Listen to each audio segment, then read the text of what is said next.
everyone, and welcome back to another episode of A Tad Bit Older. I'm your host, Pearl, and today we're diving into a topic that I know so many of us have wrestled with: side hustles, passion projects, and career pivots.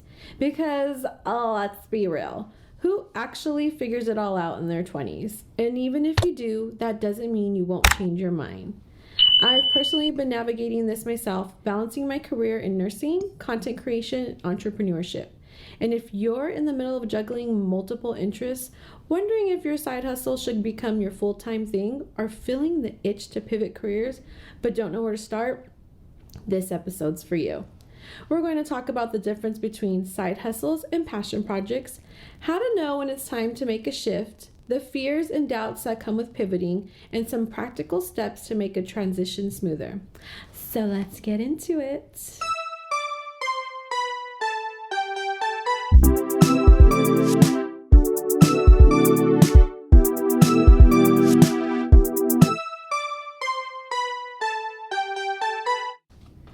Okay guys, so we're back. We were off last week because we were on a little family vacation.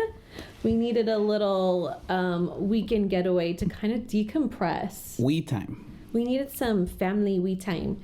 And it was so nice. We went to Flagstaff, which is like one of our go-to places when we want to like get away. And so yeah, we took last week off. So last time we talked to you guys, we were doing a 5-day fast. Look at my laugh. Not no more. And it went fine. We finished off good. We were able to complete the full course. There were days and times that we wanted to give up because we were just having those cravings. But overall, I'm glad we did it. I was down 7 pounds. How much weight did you lose? It was close to that. I would say more like 6 to 6 pounds, but you mostly kind of feel it in your face. You feel a little lighter. Oh my god, I felt like so like less bloated. Like my tummy felt flatter. My face didn't feel, like as puffy. And it was nice because I literally lost the same amount of weight that I gained over like, the holidays. So sure. I wasn't mad about that. And we're going to continue our health journey. So we're still working on that, but it was a nice kickstart, a nice boost. Again, that was through Prolon. So if you guys are interested in that, take a look at it. If you don't know what we're talking about, head back to the last episode. And this is the last episode of January. And like, why does January feel like the fucking longest month? Like, I feel like it's been a year. Like, why must... You've said it best. I think it was you who said it feels like a Monday. Yeah, it does. I've said that. January feels like a long-ass fucking Monday. Yeah. And it's been a rough one. And, I mean, I don't know why this... I wouldn't say it was rough. I mean, it wasn't rough on us personally, and we're very blessed for that. I mean, as a country, right. As a nation. Oh, I see what you mean. It was a rough start to the year. Sure. And I just feel like this administration just has bad energy because this is the second time. Like, wasn't it the first January that he took office? Wasn't that COVID, the start of COVID? Kobe Bryant passed away. Dang. Like, you're all putting that on Trump? That's crazy. I'm just saying, like, that all happened in the same at the beginning of the year, and here we are again going through like fucking wildfires, political unrest, like just not good vibes. Like, I just feel like the beginning of the year is such a good place for people. Feel so motivated, they feel so positive, they feel so uplifted, and they're just like ready to take on the year. They're ready to put all that shit behind them from the previous year.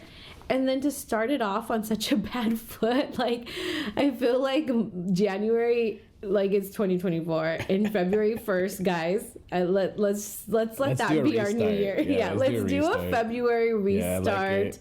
Yeah, like February 1st, let's go back to the drawing board. Let's remind ourselves of our goals and our intentions for 2025. It's not too late.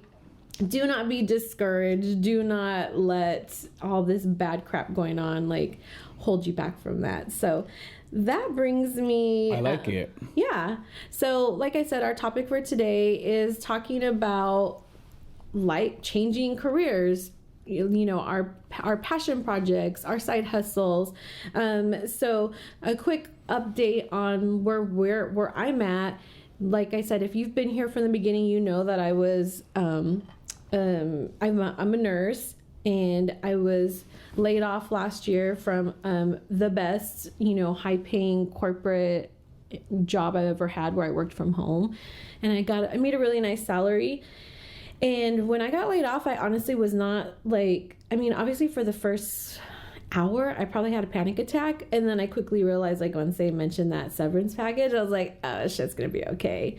Because they literally paid me for 6 more months, which I don't get. Like, why do companies do that? But whatever. It's cheaper. Yeah. So it's cheaper to pay you off. Cheaper to keep her. But, you know, in that time frame, I kind of sat down. I sat down and I was like, what do I want to do?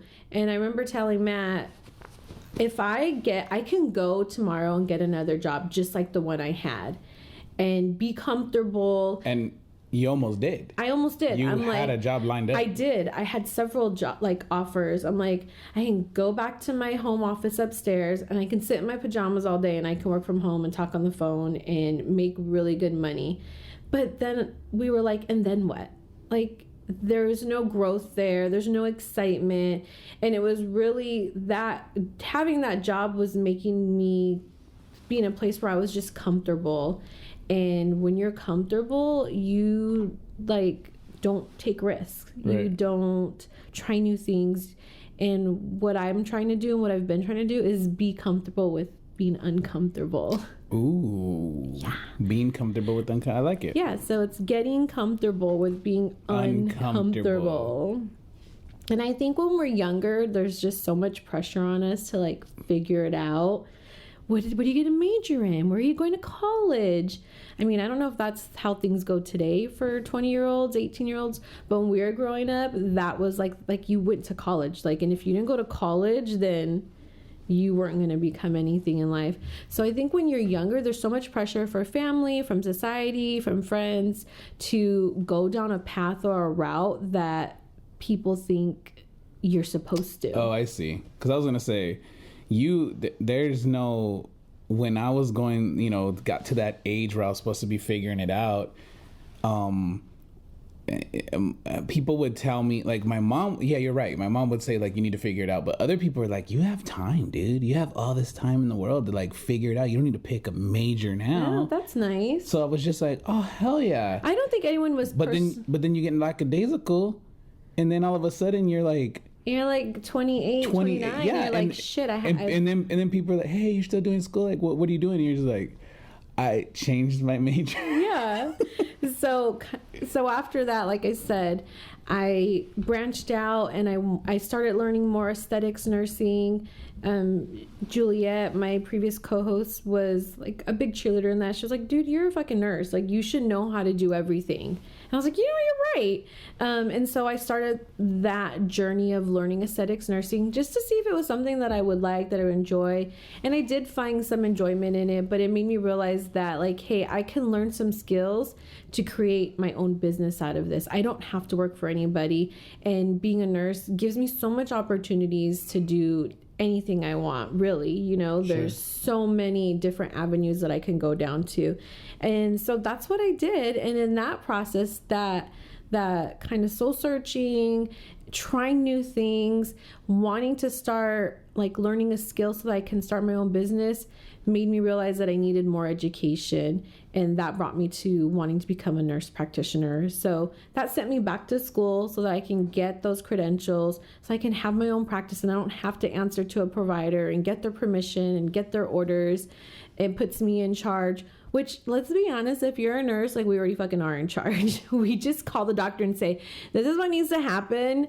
This is what I need. Can you just say yes and sign the damn paper? So this kind of cuts out that middleman for me. So that's kind of where I'm at in life. I wouldn't necessarily say I've pivoted and changed like the course, but I have in a way, because I'm not sitting in an office. I'm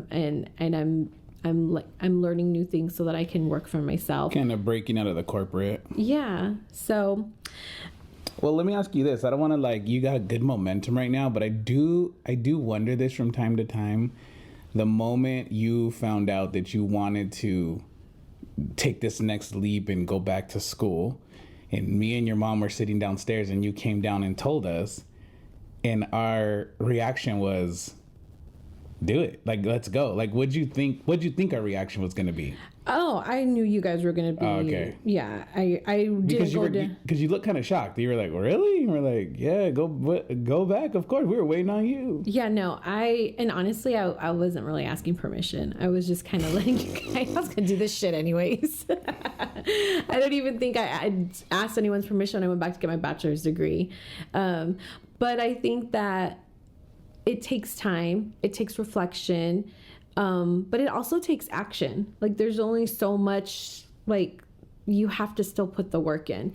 But that makes me want to talk next about side hustles versus passion projects and career pivots. So side hustles are things that help you earn extra income. Sure. For example, it's not something you do full time. It's literally something you do on the side outside of your regular job. So that could be things like delivering for Uber Eats, maybe coaching at your kid's school, for that, doing. Well, and from what I understand, anything that's a side hustle, it has to generate an income. So it's not necessarily something you love to do. It's an extra stream of income, something that you possibly want to grow. Right. And it helps you financially. It may not be something you want to do long term, but it's something in the moment that you want to do that is bringing you extra income. For me, the job I have now, I work as a hospice nurse. That was my side hustle. Right. I worked for my corporate job. I worked from home Monday through Friday, my cushy 8-hour-a-day job. And then when I wanted extra money, I would pick up shifts at my hospice gig. And thank God I had that side hustle, because when I lost my job when I lost my corporate job, and I was getting, I'm sorry, I'm so distracted because you're shuffling around and I can hear you. But so what I was saying was, I was so grateful that I had that side hustle, because I didn't worry. Like, as soon as I lost that job, I was still generating income from my side hustle. Plus, I had the severance package. So that side hustle, came in handy. And now it is my full-time job. That's what I do full-time. And the place that I'm in with that company is that I'm able to kind of make my schedule work what's best for me and my family and the things that we have going on. So if you have a side hustle or you want to get one, just remember, side hustles, extra income streams, and something you may want to grow. Passion projects are things you love doing, but not necessarily for money.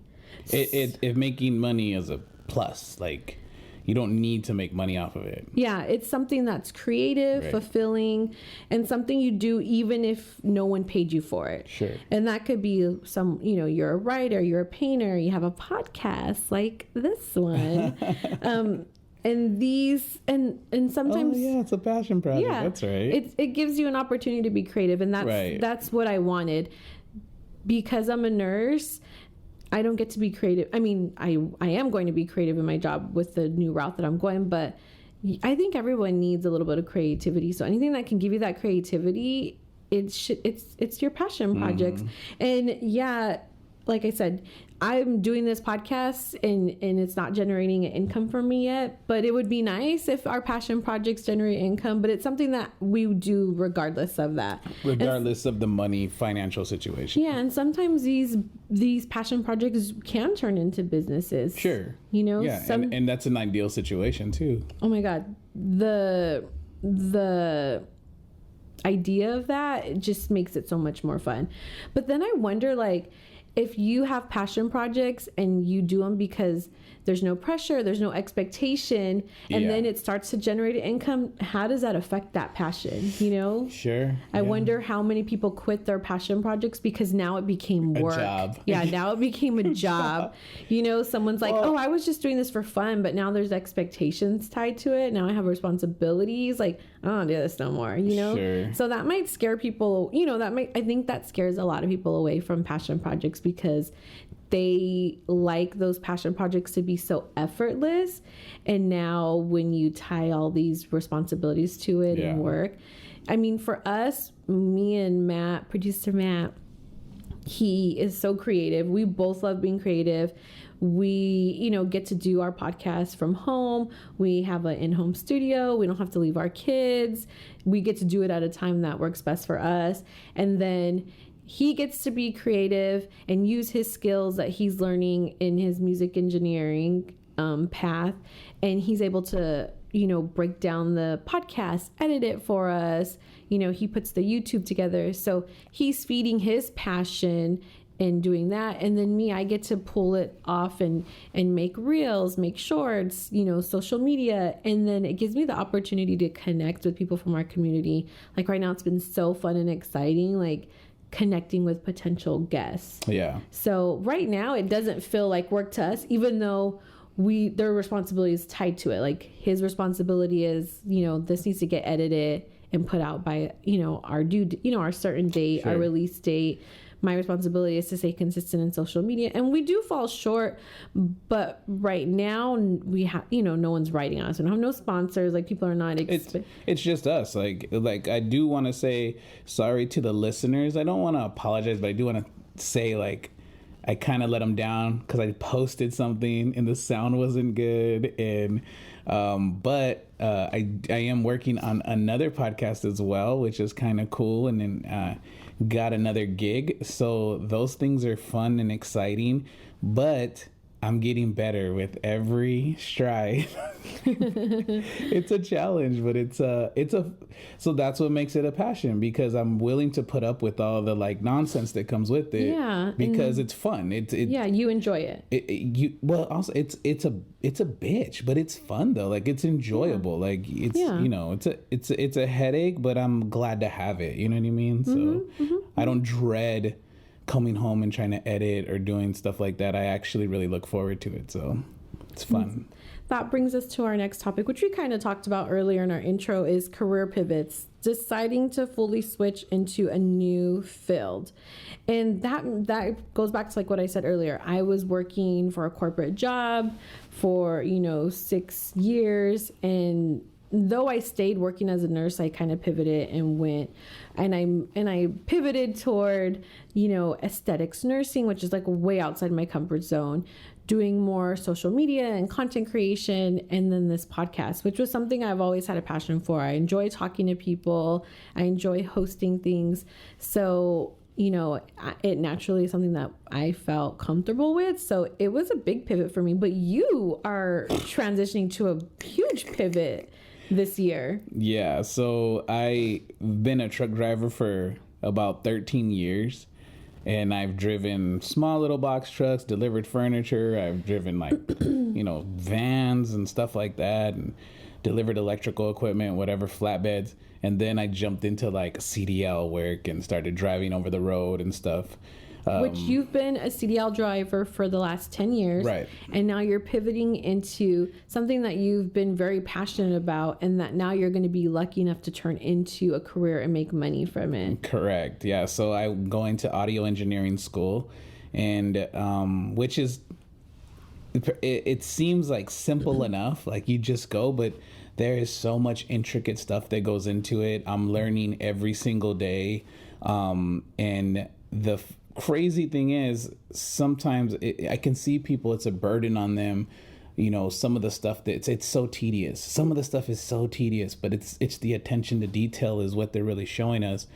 And everything I've been shown and everything I've learned, I've had like interest, like you wouldn't believe. Yeah, you are seeing that the natural gifts and talents you have, people are recognizing within your field and amongst your peers, which is just validation that you made the right choice. Did we come to these choices lightly? I feel like my pivot was a little bit more easier because I was kind of like I got laid off from my job. Like, it's either go back to doing what I was doing, or here was this opportunity where I have 6 months of paid time off to try something new. And I also had another income coming in. In his case, this was like a really long way coming. Sure. A lot of doubt, a lot of worry. But we have always been more of stay ready so you don't got to get ready type of people. And we structured our lives so that we can pivot if we want to. And I naturally know that he has these gifts and talents. And I was like, dude, fucking yes. Like, you found a place that is going to work best for you and is going to meet those needs and is going to set you up with internships and job after this. Like, yeah, like, this is not something you have to go figure out by yourself and make connections. Go out there in the community these old ways. Like, you actually have a school that's going to connect you. So, career pivots can be scary, but I think we know when it's time. Everyone knows that when it's time to pivot, and maybe you haven't even realized it. And some of those signs could be feeling unfulfilled. So signs it's time to pivot and change jobs or change careers or change paths is you're feeling unfulfilled or burned out in your current role. So you're going to work every day and you're just like, I don't want to be here. This is boring. When is this over? Oh, it's Monday. I'm so blessed. Like I said, I've structured my job and my days. And I always say this, I'm always so lucky with the jobs I have. I honestly can sit here and say I don't dread going to work. I pick the shifts I want. No one tells me, here's your shift. You have to be here at this time on these days. Like, I look at the calendar every month and I tell them, these are the days I want to work and these are the hours I want to work. And in that way, I think that's helped me to not feel burnt out. When I need a break, I take a break. I usually work weekends and I took last weekend off. I'm like, I'm going out of town. I need a break. And there was I didn't even have to request a time off. I was just like, do not put me on the schedule. And they're like, okay. So if you're feeling unfulfilled or burned out in your current role, it's time to pivot. And I think you've had that situation, and we always talk about it when you were working as like a box truck driver. You realize, like, I'm the negative one. I'm the one complaining. The worst. And when you work with people like that, and he said it himself, like, what am I doing here? I hate this job. I hate what I'm doing.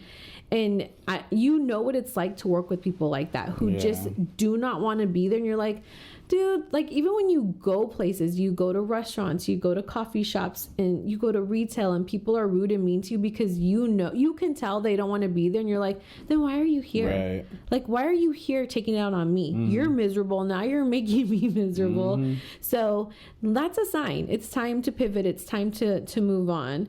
Having a growing interest in another field. Same thing, you're working your 9 to 5, but you're more interested. You can't wait to get to the next thing. You maybe right when you get off work, you go and you start working on music. You go start working on content. You go to those markets on the weekend and you sell your product and you're booking more of those more often. That's a sign it's time to pivot because you're outgrowing yourself. You're outgrowing your current role. I would say there should be a disclaimer here too. Do not just leave your job because you're just bored. We're gonna get there. We're gonna get there. Yeah. So, and you just have that financial and emotional readiness to make a change. So you're not making the money. You're sitting here saying they don't pay me enough. I need to be making more. They won't give me a raise. I do a lot here and they don't pay me enough for that. Or, feeling stressed or anxious when you're coming to work every day, those are all signs that it's time to pivot. And the myth that starting over is failing, because it's not too late to start over. Unless you're buried in the ground, it's never too late. And I say this all the time. I'm a hospice nurse. I talk to people every day who are dying or their loved ones are dying. And anytime I don't want to do something, I'm like, I could be dying in my bed right now, That's so morbid, but it's true. Like, there are people dying in their bed right now who wish they would have fulfilled those dreams and those opportunities they had. And we've said this before. We heard someone say that the most dreams, the most talent, the most creativity is found in cemeteries, because so many of that dies with people. Right. So many people feel like they're not good enough, that they don't have the right skill set, they're not smart enough, they don't have enough money, and it dies with them. Or how many times have you had an idea for something, and then a few weeks, a few months, a year later, someone has that comes up with it and they do it. And they were probably less educated, less creative, less good, but they had the fucking balls. Well, or the resources, yeah. Yeah, or the resources. So signs that it's time to move on and pivot is, like I said, feeling unfulfilled, having an interest in your other field, financial and emotional readiness, and going back to what you said earlier, overcoming fear and imposter syndrome. So doubting yourself when stepping into something new. I do that. I still do that. Like, I'm one of those people, I want to make sure I have all my T's crossed and my I's dotted. And I don't think you can ever really be ready. Like, you just gotta learn as you go. Yes, you want to prep, you want to be, you want to know enough, you want to have that foundation. But I mean, I talk to so many business owners. That is like my favorite thing to do. I love talking to business owners. Even when I'm getting my hair done, getting my facial, those women that I'm talking to are business owners. They're not working for someone else. They're working for themselves. And self-employed, yeah. And I love to pick their brains. And nobody has a perfect recipe. I think when you're starting a business or you're starting a project, you do what works best for you. And what works for someone else, that formula might not work for you. So just not doubting yourself in doing it, and learning as you go versus wanting to be ready, because you're never going to be ready. Like, people always say, oh, I'm not ready to have kids. Like, you're fucking never ready to have kids. You just, obviously you prepare as best as you can, but there is no getting ready. You just fucking go do it. Sure. And that's it. And surrounding yourself with people who encourage your growth. Like, I am so if you sit down and you talk to people who are on a growth path or they've been through that, it's just, you leave with so much energy. Like, you're like, I can fucking do anything. Yeah, you're energized. But if you're around people who are doing the same shit, and that's fine. We have friends, we have people in our life who, yeah, when I just want to like doll out and go have a cup of coffee or hang out and watch a band, like, yes. But when you're really trying to grow something and learn something new and change and pivot, it's nice to be around people who support that, who are cheering you on, who don't see you as competition, who are willing to share with you their resources and not gatekeep. Like, let's not gatekeep people. Like, I'm always the first one to be like, let me show you how I did it. It's... Yeah. But the people who do gatekeep, I mean, that's their prerogative, man. It's I always say, like, people do stuff like that, like, they don't want to show you, or they don't want to share their resources because they're intimidated, because they know if you had the same footing that they have, the same knowledge, you're gonna take off. Yeah. And that's troubling to some people. Yeah. I see it all the time in class, man. These people are super intelligent and super creative, and I feel myself sometimes like doubting myself. Am I this creative? Yeah. Am I this smart like they are? And you just need someone in your class or in your community to be like, hey, that's actually pretty good. Yeah. Like, I like it, versus someone who... Or you did that quickly, or dang, you did this, or you did that. Like, or like, I like the way you did that, but let me give you some tips. Can I show you, like... A quicker I was way. just getting a facial the other Quickies. day. Yeah, I was just getting he taught me quickies. I was just getting a facial the other day. Oh, quickies. Or that quickie. I was getting a facial the other day, and I've been seeing this woman for like 2 or 3 years. And like I said, she's one of the people I love to talk business with. I'm trying to get her to come on the show because she's so young, but she's also very knowledgeable. She's kind of been through it all. But anyways, I was telling her about like all this equipment I want to get for the aesthetics that I want to do for nursing. And she gave me some really nice quick keys. She was like, oh, you know, put it in a registry. That'll give you an opportunity to return in a year, get 10% back. And I was just like, oh, she could have very well been like, nah, like, but she doesn't see me as competition because what we do is different. And you can do the same thing as someone else and offer the same exact thing, but people are going to choose you or the other person based on so many factors. You know, someone might like to come to me as a nurse injector, not because maybe I have more experience, but because they like being around me. They like my energy. They like the location. Sure. You know, they like our conversation. Like that, yeah. Vibe. Yeah. And they like the vibe. Or someone, you know, might choose to go someone else because they're more experienced. Same thing. So there's room for all of us out there. And there's no need to gatekeep, but I think it's important to recognize those people who gatekeep and like fucking stay clear of them and try to find those people who are willing to help you and give you that advice or give you that knowledge. You know, like we were talking to Karen the Medium from Get Figgy with it a couple weeks ago. Yeah. And she's like, I believe in mentors. I believe in coaches. Like you have to find people who are willing to take you under their wing and be like, come on, let me show you. Because maybe it might have took them 10 years to get there, but they're going to help you get there in less time. And and be that person too for others. Like, dang, we all could use some help. Why not? And then going back to what you said earlier, like, dude, we're not telling you to go fucking quit your jobs. The disclaimer. That is the disclaimer. Like, we're not saying that.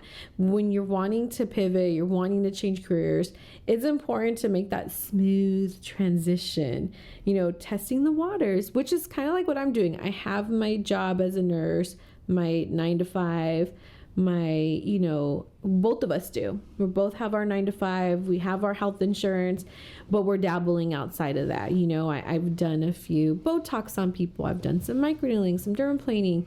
I'm little by little buying equipment. I'm not going head first. You know, let me take some more training. Let me take some more certifications. Let me start building up, you know, a menu. So it's important to test the waters, see if you like it, you know. That was something I did also last year. I shadowed another provider who owned her own clinic. Shout out to Bessa Wellness and Naomi, nurse practitioner over there at Bessa Wellness, for giving me that opportunity. You know, she very well could have been like, nah, but she took me under her wing. She let me shadow her, actually worked for her for a little while. She didn't gatekeep. She's like, I will give you all my connections. You know, I'll give you a book about it. Because I am not her competition. There's just no way I can compete with someone like that. But she was willing to help me grow and help me build a business of my own and give me that confidence. So that was something I was able to do. I was able to shadow. I was able to learn and see if it was something that I could enjoy. Like, can I see myself doing this? Can I see myself running my own business? Can I see myself in aesthetics nursing? Or is this just not quite for me? And then like kind of what you said, financial planning and setting up a safety net. You know, you should definitely, I mean, everybody should have at least 6 months of an emergency fund. Like that is just like my go-to. And if you're going to play things safe, there's a lot of people out there though. Like, I mean, everybody can take different strides to what they're trying to do. And I think if you go with that idea that there's no plan B, that this is your plan A. True. Maybe it'll put you in the mindset, but you do have to know yourself and know who you are and how you work with your back against the wall when stress comes, when that day does come where you can't pay your rent or mortgage. You have to know that you can generate some type of income to figure that out, which that's how I was. I was like, always could figure out, get my hands on money somehow, some way. So, and he's more like a let's fucking jump head first in and figure it out later. Go. And I'm like, without no parachutes. Yeah. I'm like, the parachute's already out of the plane. Let's go get them. Yeah. And I'm like, well, hold on. Do we have a parachute? What if the parachute doesn't work? Is there something soft for us to land on? Has it been tested? Has this been tested? Yeah. How many times has it been tested? And from that, what I've learned from me is I hesitate a lot, and we have missed opportunities because of my fear of of messing up, of financial instability. So for me, The flinch. yeah. For me to move forward with all of these projects that we're doing, I had to feel comfortable financially, which he supported. He's like, yes, our emergency fund is set up. We have money invested, we have a safety net. We have a backup plan. That's what I needed. But he was like, there's no fucking room to fail. And that when you said that reminded me of another, entrepreneur that I love to follow and talk to, Stephanie Vasquez, owner of Fair Trade Cafe in downtown Phoenix and founder of Amod Collective, which is this, and I've talked about this before. Amod Collective is a woman-owned business full of other women entrepreneurs. So if you haven't checked out Amod Collective, check that out. It's in the West Valley. Trend setting. I love the setup. Yeah. But something I heard Stephanie say recently in an interview, someone asked her, when you were starting your businesses, what helped you be successful? What fears did you have? And she said exactly what you said. She's like, there was no room to fail. This had to succeed. Right. Like, there was no plan B. There was no backup plan. Like, this, I'm doing this and it's gonna fucking succeed. Yeah. And she's one of the only Latina business owners with the longest running coffee shop. And so, like I said, she's got an amazing story. She's someone I look up to. So go check her out, Stephanie Vasquez from Fair Trade Cafe. But yeah, it's and that goes back to what I was saying earlier: building skills, networking in your industry. Even if you don't take a jump like that, just build your skills anyway. Yeah, always be learning something. Yeah. New. I agree with that 1000%. And that's something I've done. And I wasn't like the best student growing up because school was just hard for me for various reasons. But once I got into nursing, I have been a lifelong learner. The kids are like, what grade are you in, Mom? Because you've been in school forever. I got my LPN. Always carrying a backpack and laptop. Yeah. I got my LPN, I got my RN, I got my BSN, I'm getting my nurse practitioner. I'm always taking classes, I'm always learning. Juliet the other day texted me and was like, hey girl, what's up? I'm like, me, busy. I'm always trying to figure out how else can I prepare, how else can I, make connections. And it's a full-time job. Mm-hmm. You know what I mean? This week alone, just getting set up with different skincare lines, creating accounts with them, building up your resources. Yeah, building up. There you go.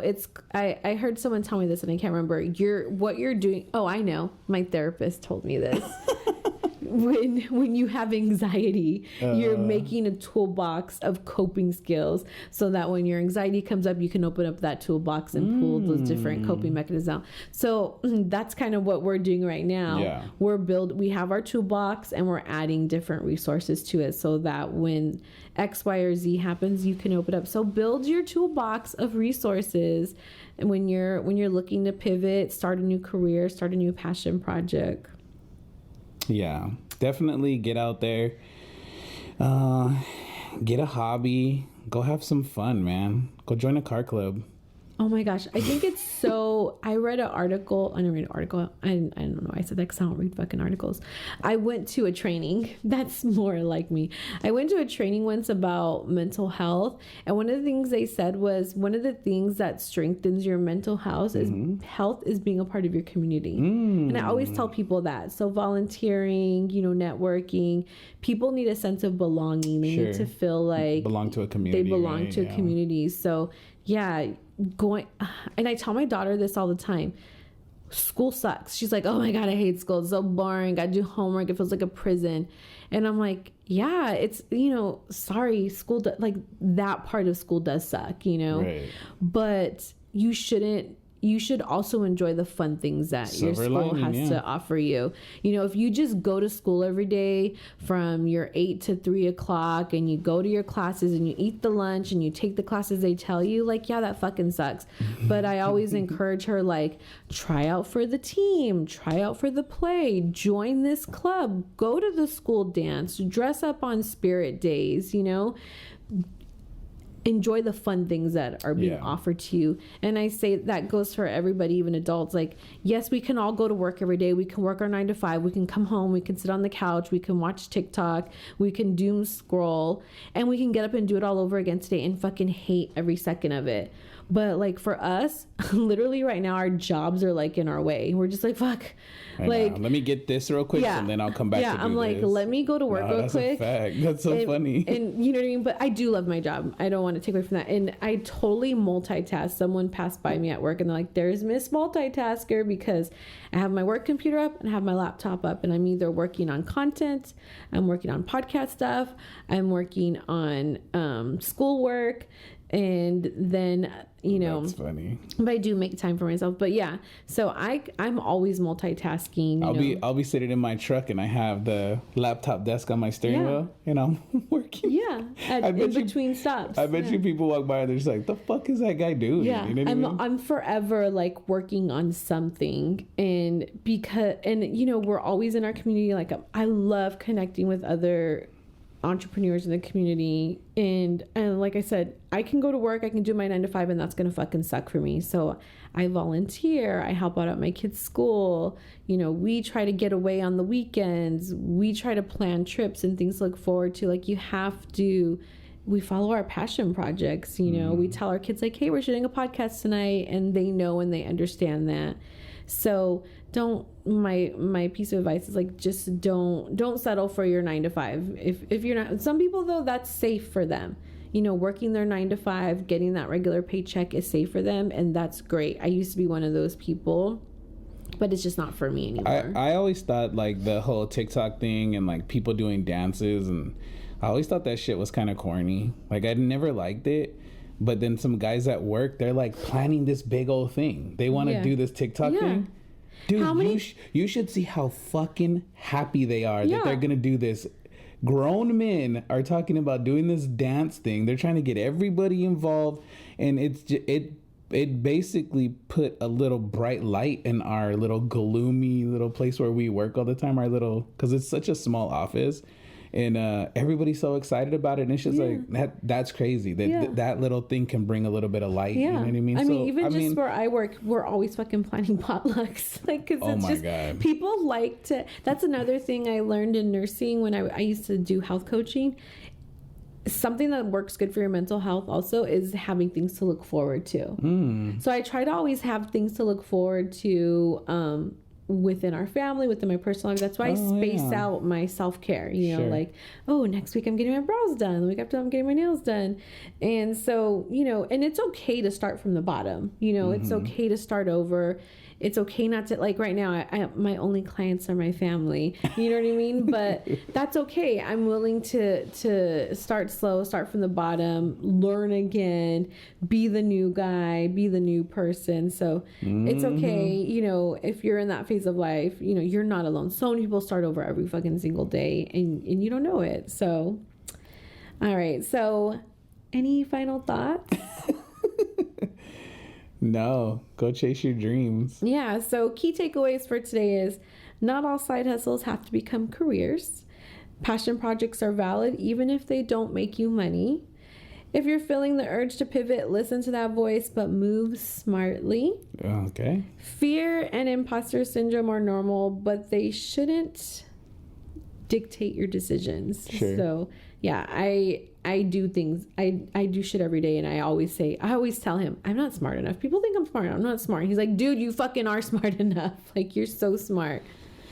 Sometimes when you're that scared to do something, it's actually the right thing to do. You know what I mean? Oh my God, yeah. Like, I know this is so minimal, but I was going to post a TikTok, and I was like, this isn't that good. What if this? What if that? I don't know. I posted it. It's fucking, like, getting so many views and likes right now. I was like, oh, shit. Like, so you're right. Like, something that I didn't think I should do or that I was scared about, like, that's the time to do shit. Like, if it scares you, if it makes you uncomfortable, like, that means you're gonna fucking grow from it. That means you're gonna learn something new. So you should definitely, it goes back to what we said at the beginning, like, stepping outside your comfort zone. Sure.